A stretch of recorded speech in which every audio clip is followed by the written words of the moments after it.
సింధూరారుణ విగ్రహాం త్రినయనాం మాణిక్యమౌళిస్ఫుర తారానాయక శేఖరాం స్మితముఖీమాపీనవక్షోరుహాం పాణిభ్యామలిపూర్ణరత్నశశకం రక్తోత్ఫలం బిభ్రతీం సౌమ్యాం రత్నఘటస్థరక్తచరణాం ధ్యాయేత్పరామంబికాం అరుణాం కరుణాతరంగితాక్షీం ధృతపాశాం కుశపుష్పబాణచాపాం అణిమాదిభిరావృతాం మయూఖైరహమిచ్చేవ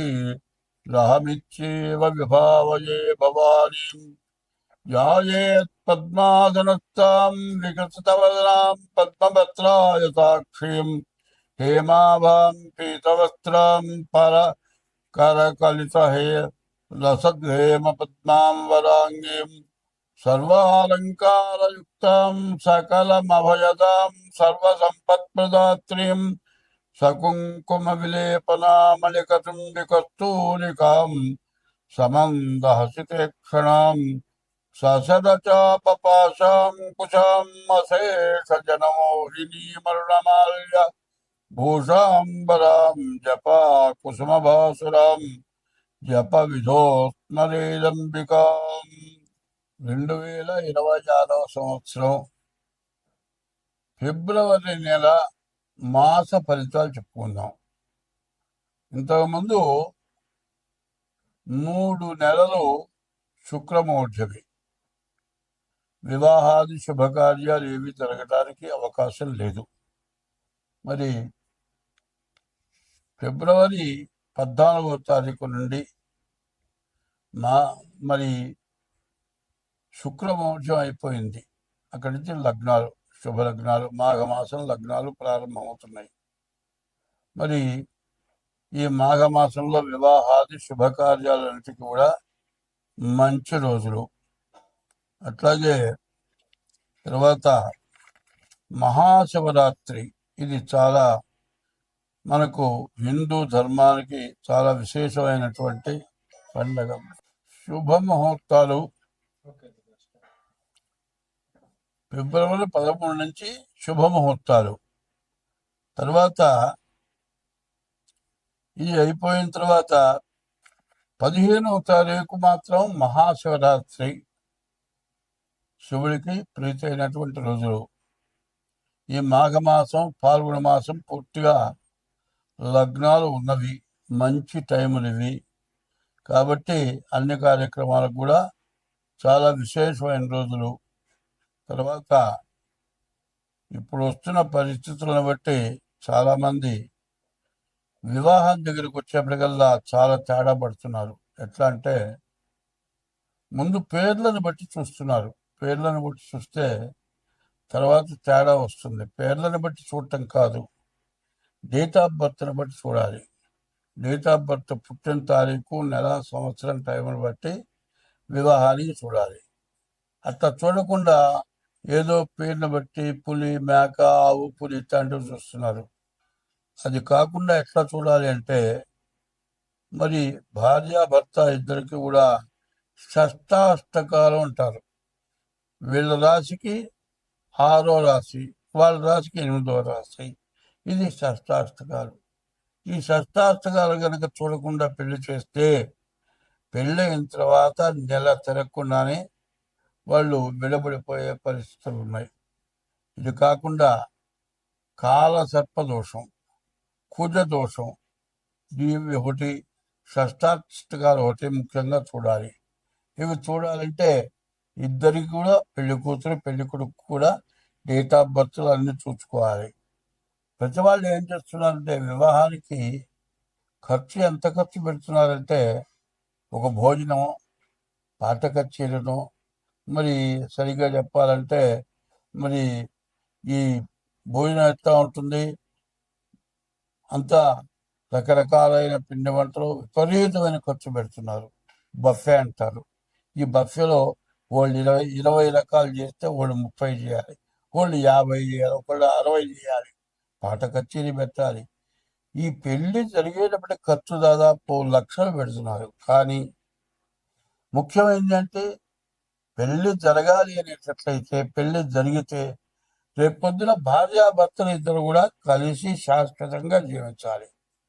అది కావాలి అంటే సరైన తెలిసిన వాళ్ళ దగ్గర చూపించుకొని పెళ్లి చేయాలి.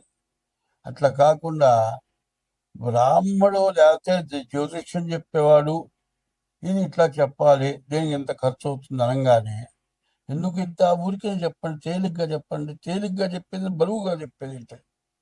తేలిగ్గా చెప్పాలంటే డేట్ ఆఫ్ బర్త్ లేకుండా చెప్పలేము. డేట్ ఆఫ్ బర్త్ లేకపోతే హస్త సాముద్రిక ద్వారా చెప్పాలి. వీళ్ళ కలియకుంటుందా ఉండదా, విడబడిపోతారా? అది తెలుసుకొని పెళ్లి చేయాల్సిన బాధ్యతలు తల్లిదండ్రులకు ఉన్నాయి. తర్వాత పిల్లలు చదువుకొని ఉద్యోగం చేస్తున్నారు. ఉద్యోగం చేస్తుంటే ఆడపిల్ల మగపిల్లలు కూడా అక్కడ ఉద్యోగం చేస్తున్నారు. వీళ్ళు మాట కలిసి మేము ప్రేమించుకున్నాం, మేము పెళ్లి చేసుకుంటాం. వాళ్ళు సెటిల్ అయిపోతారు.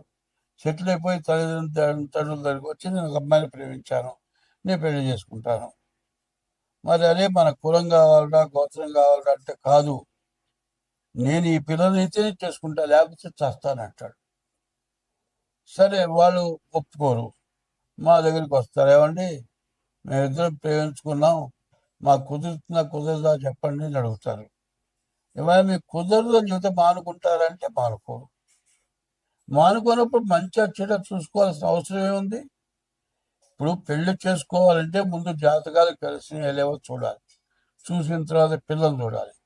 అది లేకుండా పెద్దవాళ్ళు కానీ చేసుకుంటే పిల్లలు కానీ స్వతంత్రమైన తీసుకొని ఈ విధంగా చేసుకొని నెల 2 నెలలు తిరగానే కోర్టుకెక్కి మరి విడాకులు రాక విపరీతంగా కోర్టులో ఇవన్నీ మూలుగుతున్నాయి.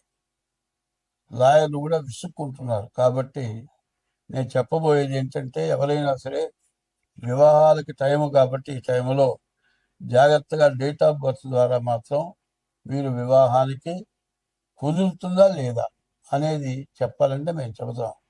అయితే దానికి తగిన ఫీజు తీసుకొని చెబుతాం. ఇట్లా చేసుకుంటే మీకు అన్ని విధాల మంచిది. 2026 సంవత్సరం ఫిబ్రవరి నెల 2వ రాశి వృషభ రాశి. ఈ తులా భృగు తులా వృషభ రాశులకి శుక్రుడు అధిపతి. ఆ శుక్రుడు నవమంలో లక్ష్మీ స్థానంలో ఉన్నాడు. తర్వాత శని ఏకాదశంలో ఉన్నాడు. ఇంకా సంవత్సరంన్నర పాటు శని ఏకాదశంలో ఉంటాడు. మీకు బాగా కలిసి వస్తుంది. గురువు బాగు ద్వితీయంలో ఉన్నాడు, ధనాధిపతి ఉన్నాడు. మరి శని, శుక్రుడు, గురువు ఈ 3 గ్రహాలు మాత్రం బాగున్నాయి. కానీ రాహుకేతువుల మధ్యలో గ్రహాలు పట్టడం చేత కాలసర్ప దోషం అంటారు. ఈ కాలసర్ప దోషం కూడా ఉంది. మరి కుజుడి వల్ల ఆస్తులు కొనుక్కోవడానికి అవకాశం ఉంది. ఈ రాశి వాళ్ళకి వివాహాది శుభకార్యాలకు కూడా చాలా బాగుంది. తర్వాత శని బాగున్నాడు. మోటార్ ఫీల్డ్, ఇనుముకి సంబంధించిన వ్యాపారాలు చేసే వాళ్ళకి అందరికీ కూడా బాగుంటుంది.